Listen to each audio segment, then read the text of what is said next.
Now we need to add another piece to all of this so it begins to make more sense. And you can begin to see that this is just not fantasy, but this is science and mathematics. There was a man named Carl P. Munck who discovered something incredible. And this was toward the end of last century, I think, maybe even as early as the 1980s. But he discovered that when you go to any of these pyramids and churches and temples around the world, that they have a code written on the outside of the building. You don't even have to go inside. It has to do with the shape, with the number of steps, and a lot of different forms that are on the outside of these things. You can go onto his website if you wish to understand what he's talking about in detail. And this is just a review of his work, by the way. This is, I'm not going to go into great detail on this. I'm only going to just give a review of it. So each one of these pyramids, when you look at them, or buildings, will, from the external view of it, will, if you know how to read this code, will produce these series of 3 numbers. And these 3 numbers tell you exactly, it's the longitude, latitude of a grid, not the one we're using today, but an ancient one. And those numbers, in order to arrive at that precision where every single one of those 83,000 sites are precisely on Earth, to arrive at that, we would normally imagine that they would have to be in space and have satellites, a GPS system like we have today. I mean, how could they do this? But what his work has shown is that this is true, that these codes that are coming out of these pyramids are real and actually do delineate. But in order to understand what the system is, you have to look at something very interesting. Ra and Aragat and Chikatet Arlich Vomalites, they knew where the new poles were going to be, and they knew what the new equator was going to be, which is the one we have now. They knew that before, at least 200 years before it actually happened. They calculated that, however they did that. But the prime meridian that we use today is not the one he uses. The one that Thoth is using is the Great Pyramid itself. If you take the North Pole and the South Pole and run a line directly over the apex of the Great Pyramid, that is the prime meridian of this system. And which makes sense. It's the first building that was built. And furthermore, that first building wasn't just placed anywhere on Earth. It happens to be the precise center of the entire landmass of the Earth. They knew that even if you couldn't find that building for some reason, that that spot is not going to move more than a few inches over 13,000 years. There's another thing about Carl's work that's pretty interesting. It was introduced into the United Nations, and the whole system of all of this was given to them, and exactly how it works, and this the new system that they had found and everything, and how this all these pyramids were all around the world were connected to it. And but they didn't know what to do. I mean, it defies everything that modern man knows about ancient man.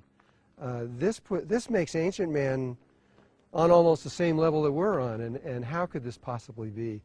But they couldn't deny it either, because there it was. It was mathematical fact. And so it's been kind of just shoved under the floor of somewhere in the United Nations. Has been put under a carpet somewhere and just forgotten, because it didn't fit into anything that we know.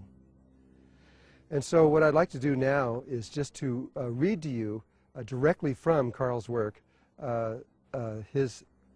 some of what he has found to be true, and then you'll begin to understand this.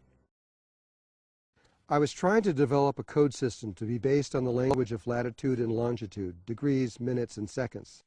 The idea being to multiply the 3 numbers in each set to a single number, 15 degrees times 15 minutes times 01.6000 seconds. Products at 360, the number of degrees of an arc in any circle. For example, when I divided 360 degrees constant by 19 degrees, 18 minutes, to 01.05263157892 seconds, I found myself on the parallel of latitude, which crosses the Mexico's round 360 degrees Quihuicuilco pyramid just south of Mexico City. But later, when probing the larger 21,600, the number of nautical miles in the Earth's polar circumference, I found that when I divided it down through 51 degrees and 10 minutes to 42.3529411 seconds, it crossed the exact center of England's Stonehenge, another round 360-degree monument, which originally had 60 stones around its perimeter, as 60 stones times 360 degrees multiplies to exactly 21,600. Problem is, these pyramid grid scenarios kept coming. Egypt's El Kula pyramid at 36, its bent pyramid of Sinafu, 180, the Druid Mound in Massachusetts, 180, the earthen ideogram fort at Newark, Ohio, 2,160, the Temple of the Atlantis at Tula in Mexico, 2,880, the Giza Sphinx at 5,400, Georgia's Kolomoliki Mound, 7,200, Ohio's Seep Mound, 8,640, Mississippi's Emerald Mound, and the Red Pyramid of Sinufu at Darshu, 10,800, the Great Triangle drawn on the plains of Nazca in Peru, 17,280, and Germany's Golo Earth Circle near Bond, 27,000. The eye and the mile-long face at Poverty Point, Louisiana, 32,400. The Oregon Vortex, 48,600. Manos, another drawing on Nazca's plains, 64,800. And North Bimini's Shark Mound, and the Pyramid at the Magicians at Uxmal, 129,600, all of which are divisible by 360.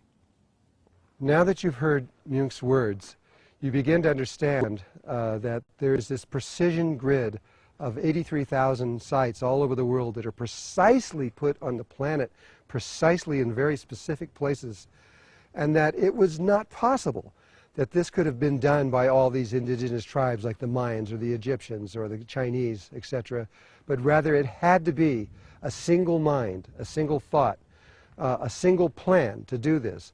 There is no other way. And this changes the whole understanding of history and who we were before and who we are now.